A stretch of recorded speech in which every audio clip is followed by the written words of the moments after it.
suis Paul Teng, auteur des Pays-Bas d'origine, et maintenant je travaille sur Gênes.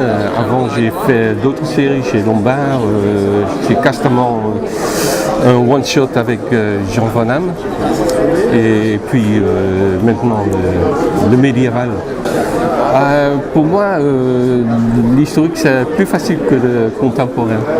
Le contemporain, il y a des contraintes au niveau d'architecture, des voitures, des trucs assez spécifiques que tout le monde connaît d'ailleurs. Et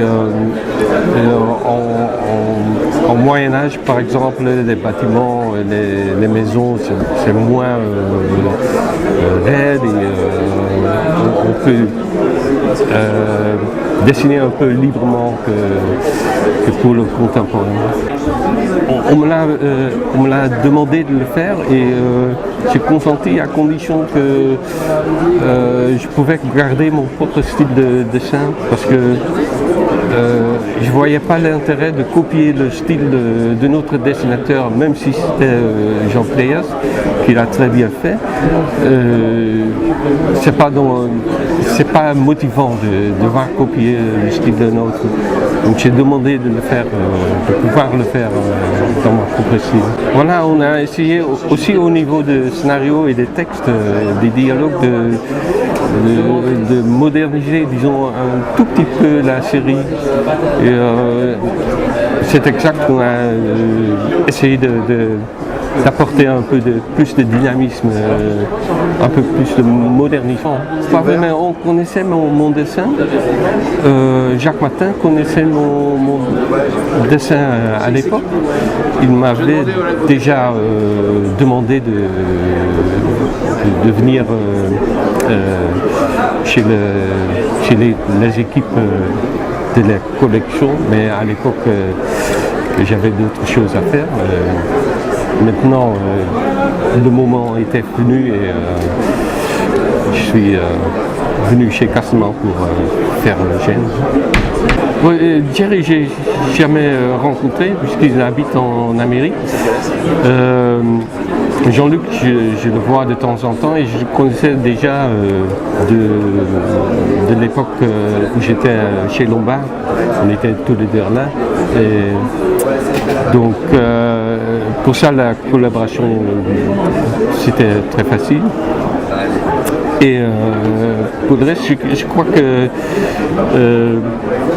pour les éditeurs aussi, c'était une surprise que Jean-Luc se mettait un scénario sérieux comme Gênes, historique et documenté.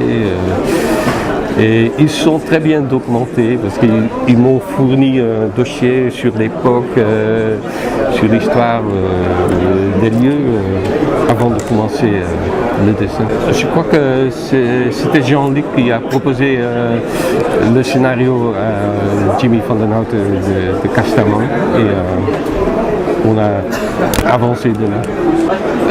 En principe, je ferai la prochaine et comme ça marche dans le monde des éditions, on attend les résultats et on voit les réactions du public. Mais pour le moment, les nouvelles sont bonnes. Donc il n'y a pas de raison de ne pas continuer avec la même équipe. Mais je pense, maintenant on est dans le Balkan, je pense qu'on va faire revenir Gênes vers le nord, vers la France, par l'Italie. Donc l'idée c'est de faire une histoire qui se passe en Italie. Giraud, je dirais, de toute façon. Et puis Hans Kresse, si ça vous dit quelque chose, c'est un dessinateur néerlandais qui a fait une série sur les Indiens chez Castamont des années, mais un très bon dessinateur. Là, je crois que ce sont mes influences principales au niveau de la bande dessinée. Hugo Pratt pour la façon de raconter une histoire. Indonésien, chinois d'Indonésie. C'est très difficile de le faire en français pour moi. Parce que je me débrouille en français, mais pas assez pour écrire un scénario complet avec des dialogues, avec toutes les finesses et les nuances de la langue. C'est autre chose. Oui, mais c'est très limité. Hein. La bande dessinée chez nous, c'est quelques mille exemplaires vendus, donc ça ne sert pas à gagner sa vie. C'est Hugo Pratt. C'est mon favori depuis toujours, depuis que j'ai découvert ses œuvres, surtout pour ses histoires, l'univers qu'il a su créer autour de Corto Maltese.